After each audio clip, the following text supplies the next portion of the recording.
I think it's just sharing with people, and that's what it's about. I think I enjoy that people actually enjoy the group and just have fun with it. From the river to the valley to the sea.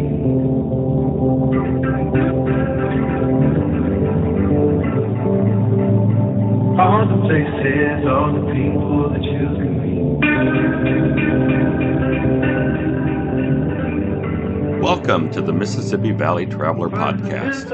I'm Dean Klinkenberg, and I've been exploring the deep history and rich culture of the people and places along America's greatest river, the Mississippi, since 2007. Join me on this podcast as I go deep into the characters and places along the river and occasionally wander into other stories from the Midwest and other rivers.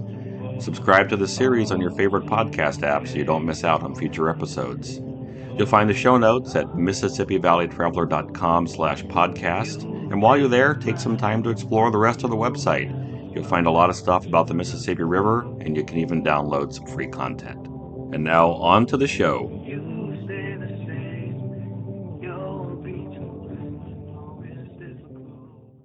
Welcome to episode 13 of the Mississippi Valley Traveler podcast. Lucky number 13. We're going to do things a little different today. I'm going to start things off with a few thoughts that have been bouncing around in my head about the idea of history and the stories we tell and the stories we don't tell. And then I'm going to introduce you to a couple of folks I had a chance to meet in this past year and get to know a little bit better.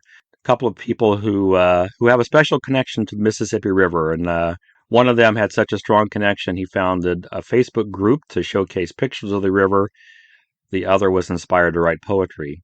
So we'll meet them in just a couple of minutes after the introductory thoughts. A shout out, as usual, to all of you who continue to show love through Patreon. I greatly appreciate your support. This podcast exists and keeps going because of it.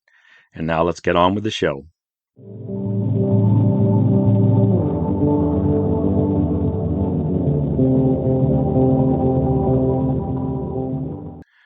In 2015, on an especially beautiful January day, we drove from Charleston, South Carolina to nearby Sullivan's Island. Our interest in the island was very specific. Edgar Allan Poe wrote The Gold Bug while living on the island in the 1820s, and my husband is a Poe fanatic, so we had to make the pilgrimage and pay homage to the Poe legacy. I noticed that the island had a fort on it, Fort Moultrie, where Poe was stationed while in the army, so that sounded like a good way to pass some time too. The fort had a new exhibit tucked into a corner of the visitor center that gave a thumbnail explanation of the slave trade. The reason this exhibit just happened to be in this particular fort is that nearly half of the Africans who were kidnapped and shipped across the Atlantic were quarantined and processed on Sullivan's Island before they were sold in the slave markets of the South. Hundreds of thousands of Africans, after surviving capture in a horrendous cross-ocean trip, first stepped off the boat and onto North American soil at this place, Sullivan's Island. If you're black, this is the Ellis Island for many of your ancestors, except that none of them came to this place voluntarily, and none got the chance to start a new life pursuing the American dream. This was all news to me, and I think of myself as pretty well informed. I'm guessing it would be news to many other Americans too. There's very little on the island to mark its dark history. Aside from the exhibit at Fort Moultrie, Toni Morrison paid for a bench on the island, and that's about it.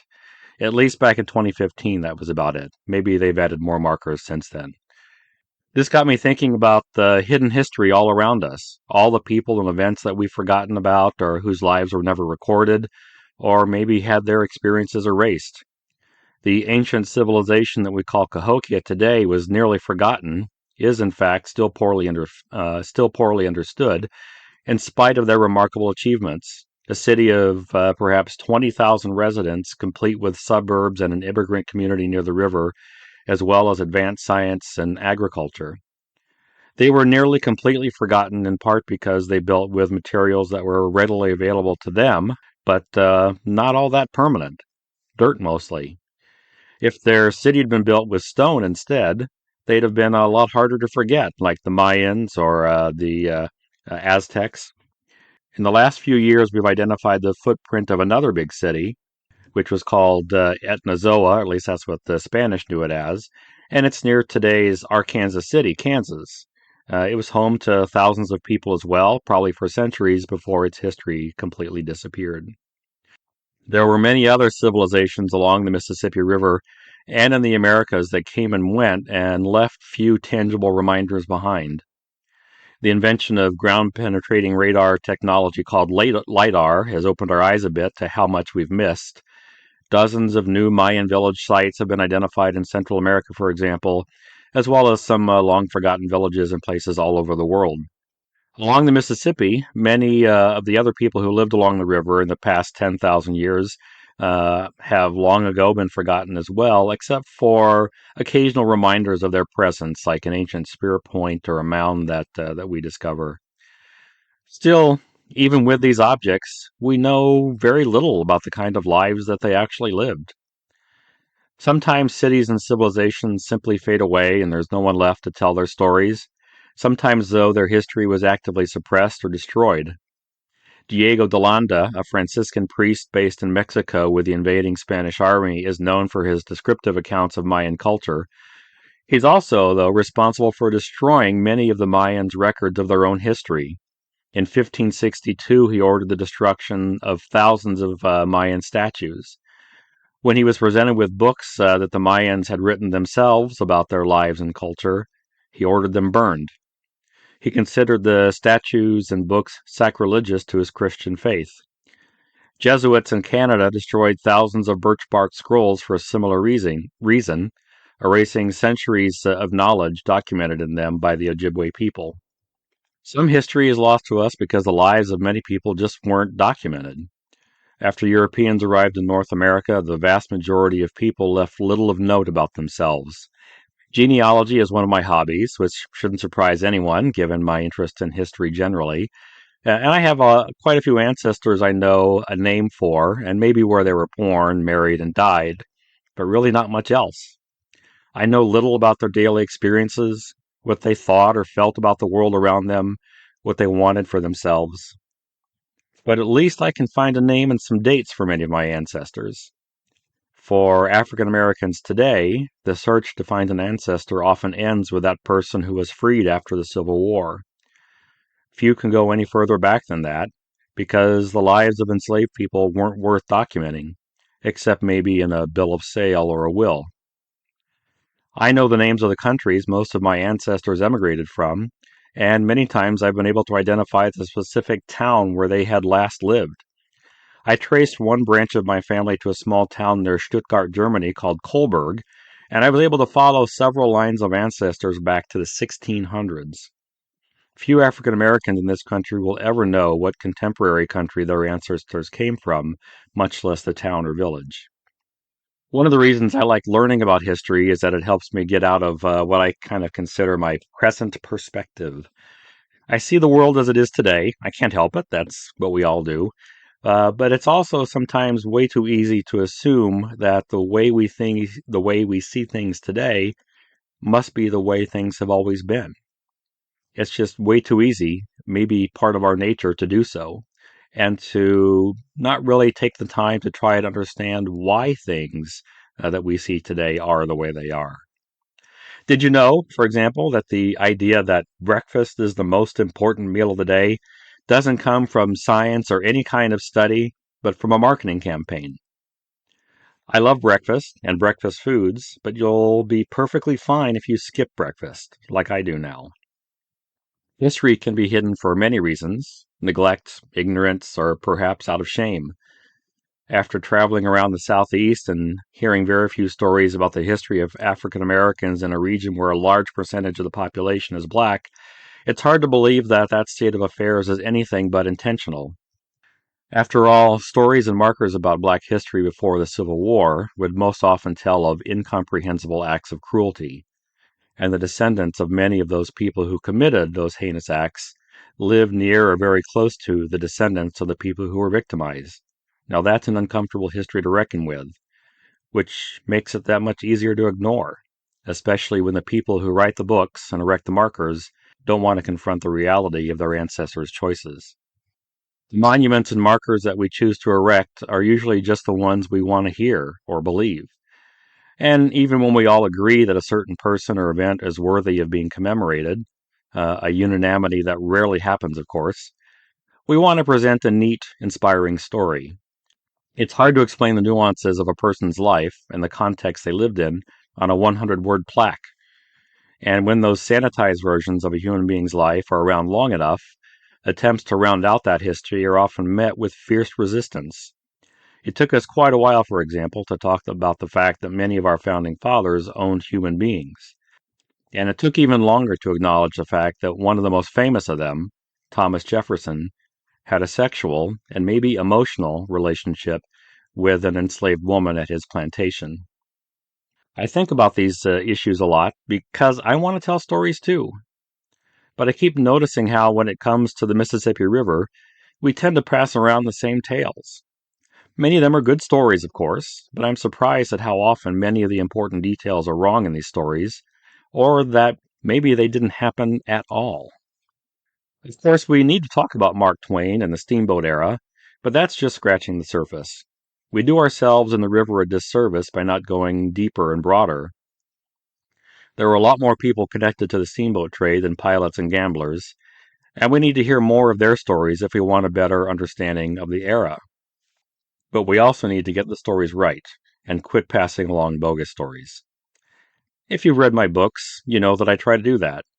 I don't do as well as I'd like, but I keep pushing myself to do better, to dig deeper and wider.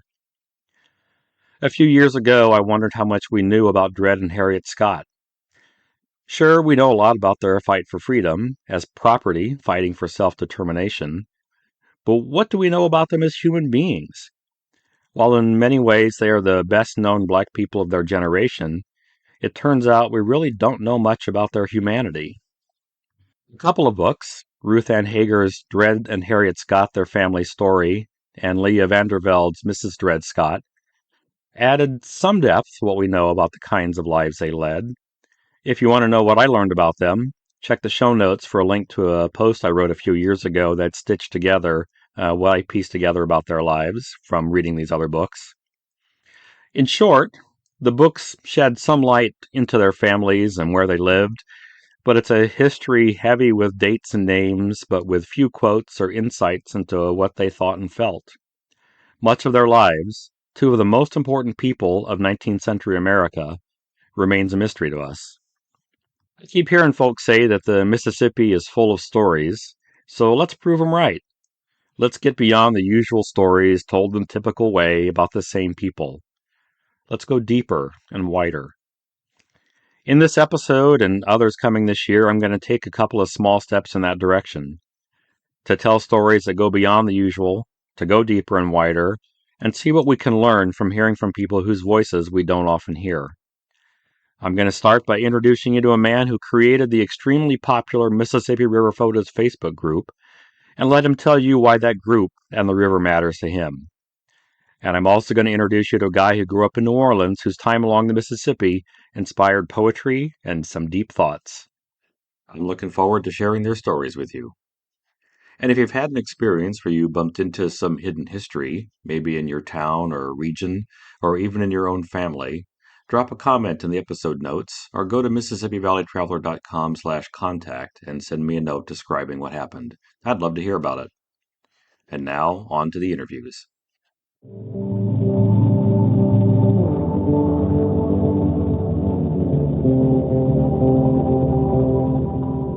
Norman Schaefer founded a popular Facebook group that features pictures of the Mississippi River from Minnesota to Louisiana.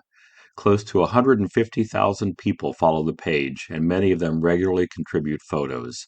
It's easily one of my favorite Facebook groups, not just for the great pictures from along the river, but also for the lack of drama.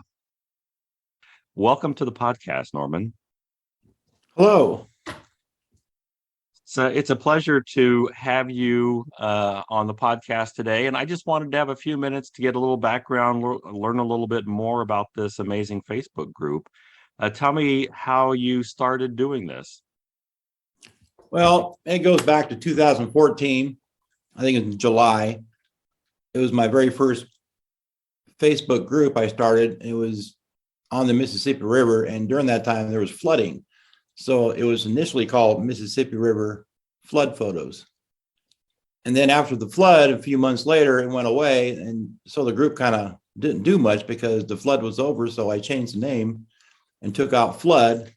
So Mississippi River Photos was created. And it slowly grew over the years, and it's doing very well. A lot of people like that group. So That's fun. So really, you when you started this, you were just kind of interested in sharing some pictures of the flood in 2014. yep, that's how it all started. Yeah. Wow. We've had just a couple of floods since then too, but I'm sure like it's amazing to me the range of pictures that people will post. Do Right. you've been doing this for several years now? Do you have any impressions you've gathered from the river or learned about the river from all the posts that people have put out there? Yeah, I suppose, me living in Southeast Iowa, I just kind of see this neck of the woods, and I wouldn't see stuff clear up north or even clear down south, So I would see the whole river just from a lot of people sharing photos and discussions and stuff. It was very interesting, I guess. So I learned a lot just from that, I guess. Yeah, I think So that's one of the thing that's so fun about this is I've been traveling along the river for quite a few years and there are a lot of beautiful spots. It seems like a lot of us know our little section of the river very well, but something like this Facebook group really helps us see the whole river. Is that kind of your impression too? yeah, it is, and that's why it was created. And I think it's why a lot of people like it, because a lot of people love the river and they want to see everything up and down the river that they would, you would have to drive to see something. Well, here you wouldn't have to drive anywhere. You could just log on and see everything. So it's kind of neat, kind of a neat idea. Yeah. Do you notice certain types of posts that show up more frequently at certain times of year or There's times like it goes through different phases, especially now coming up during the winter months. You'll see the Eagles pictures and stuff start popping up, and then sometime in the spring, summer, you'll see the American Queen, different type of river boats up and down, and yeah, just everything. People do post like wildlife everywhere, and sometimes a few fishermen might get in there and show off their casts or what the fish they found, or so. Yeah, it's a multitude of stuff. I guess it's interesting. it seems like I've noticed pictures from some barge pilots too. Right. Yep. And that's kind of neat too, because you get their kind of their life story and what they see, because they see a lot. Hmm.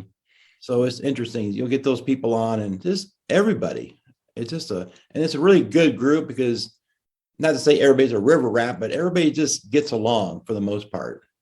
It's very quiet. It's one of the quietest groups I got, Nice. which is good. What does it take to manage a group of that size? What are some of the behind the scenes things that you have to do to keep this going? I don't really do a lot. I just add a lot of members, and I have a couple guys that help me moderate. So they'll add members, or some kind of a flag will come up, somebody says something wrong, or I have members that will message me. You need to look at this comment or something, or sometimes you'll see spam that gets on there and you got to kind of go in and delete those people. It's not too bad. It's kind of an ongoing process that pays nothing, but it's kind of out of fun. Right. So there are two or three of you that just kind of have to keep an eye on some of the posts and keep Yep, there's three people. all right. And I know you've got rules posted about, what's okay, what's not okay. It seems like for the most part, people follow the rules. Has that really been the case? Yeah, there's hardly any rules. It just, the biggest ones, just be kind, and I don't I don't like people that troll, and upset people. That's kind of the biggest thing. And no political post. Right. I don't want nothing political and no F bombs. Right. So pretty Right. straightforward. Right. So has looking at all these pictures changed at all the way you think about the Mississippi or you see the Mississippi? Oh, I suppose so. It gives me a better understanding, I suppose. Yeah, it's just you see a lot of bridge pictures, and sometimes the bridges are coming down. And so it's a lot of history there. Hmm. And sometimes the bridges will be down and that history is gone, you know. So you can always go back into the group, and Are there any kinds of pictures you'd like to see more of that people aren't posting much of at this point? probably people fishing. I don't see a lot of people, you know, casting out, and just I don't see too much of that. And that river's full of fish, you know. But Right. everything's good. I mean, it just I like it all. I don't. Yeah, it's all good. I completely agree. It's a blend of all kinds of different stuff.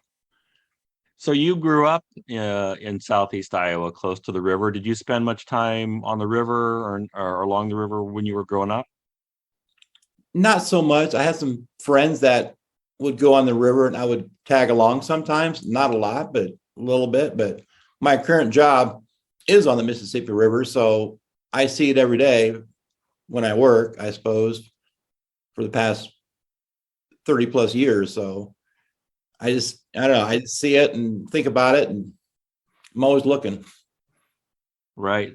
Probably you see something a little different every day, I would imagine too. You do, you really do. There's always something. So so you're in Right. Burlington. I've been there a few times. If somebody wanted to come and hang out in Burlington, do you have a couple of tips for things that they ought to do while they're in the area? Oh, there's a well, the crookedest street in the world is in Burlington. So that'd be a good place to start. At least see that street. It's called an alley too, called Snake Alley, kind of a street alley type. But that'd be the first place I would go. They got some good restaurants here. They got a historic downtown. It's really nice, and it's just a nice old river town. And yeah, it is. It's a beautiful old river town, and it's easy to get to the river as well. Some places have made it a little hard. Like I live in St. Louis. We've made it pretty hard to get to the river in a lot of places, but that's not the case at all in Burlington. No, you can just pretty much drive right to it. They're doing a bunch of improvements right now. It's looking really good. It's actually all nice and new, and it's a great place to stop. There's also some overlooks on the bluff, different parts of town you can go to that are kind of cool. One place called Mosquito Park, and it's got a nice view of the Mississippi River. Really nice. Do you have your favorite spots where you like to go spend a little time along the river? Not really. No, well, I did buy a cabin with the wife last year, so we did buy a cabin, so it must mean something.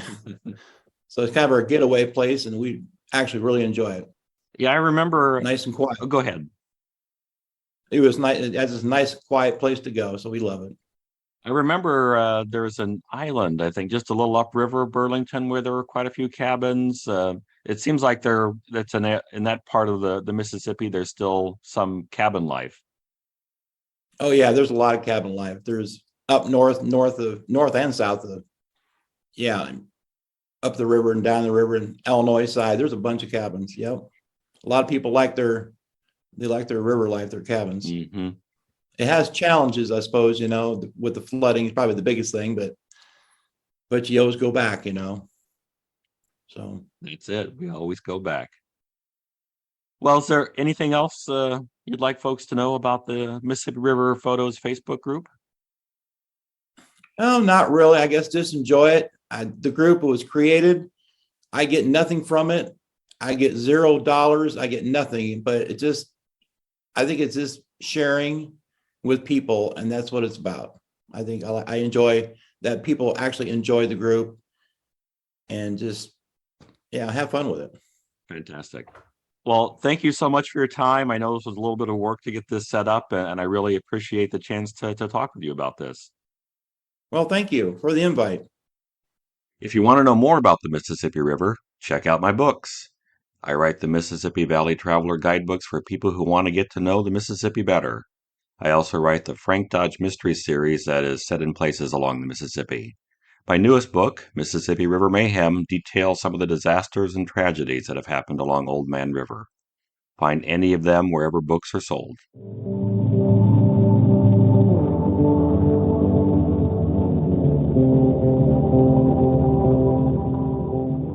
And now it's time for the Mississippi Minute. For native New Orleanian Jorge Abedin, inspiration is just a bench in Crescent Park away. He'd sit on a bench and let his mind wander as he watched the Mississippi flow. Sometimes thinking was enough, other times he translated his thoughts into poems. A couple of years ago, one of the poems he wrote won first prize in a writing contest sponsored by the Historic New Orleans Collection. He wrote to me that his love of the river and the music on its shores was his inspiration for this poem. So, in this episode, I'm pleased to share with you the poem that he won that prize for. It's called A Response to Bertha D's Love, a River Live session. And this poem will be read by the poet himself. So, here's Jorge Abedin. What's love? Love is doing what you wanna. Tuba on the loose, brass pass. Warm air of southern nights, whispers bayou to grass. The champ long-haired doctor, slow me down with their keys. That lightnin' red stick blues, lonesome slim king of bees. Love is a crystal reed shining, a closer walk with thee. A domino effect brought rock across the sea. Sounds of one-eyed prince, Maharaja soul. Smells of jasmine perfume, Creole jazz that did roll. Love is ragtime bones, Congo Square. Fresh and hot rose Nico. The myths of one coupe, sissy struttin' mosquito. Abrazo cubano, action, belle danse de fée. When they call us wild, that's just Choctaw filet. Love is strictly no capiche, the Jungle Book did tell. A puppeteer's art show, an organ raises hell. Palante when you're down, muddy waters won't hurt. Time that is on our side, a soul that will convert. Love is sky so blue, clouds so white. Believe the cornet dream. Red beans and ricely yours, a smile now mainstream. A French quarter trombone, flying away with blues. A dancing resting place for a ramblin' man's booze. Love is a moon that outshines the sun. Maple drips, rebirth band. God's celestial shore, living in glory land. Feeling my lovely home, watch a steamboat joy ride. Hearing all of these sounds down by the riverside. Thanks for listening. I offer the podcast for free, but when you support the show with a few bucks through Patreon, you help keep the program going. Just go to patreon.com/Dean Klinkenberg. I'd be grateful if you'd leave a review on iTunes or your preferred podcast app. Each review makes a difference and helps other fans of the Mississippi River and the Midwest find this show. The Mississippi Valley Traveler podcast is written and produced by me, Dean Klinkenberg. Original music by No Offense. See you next time.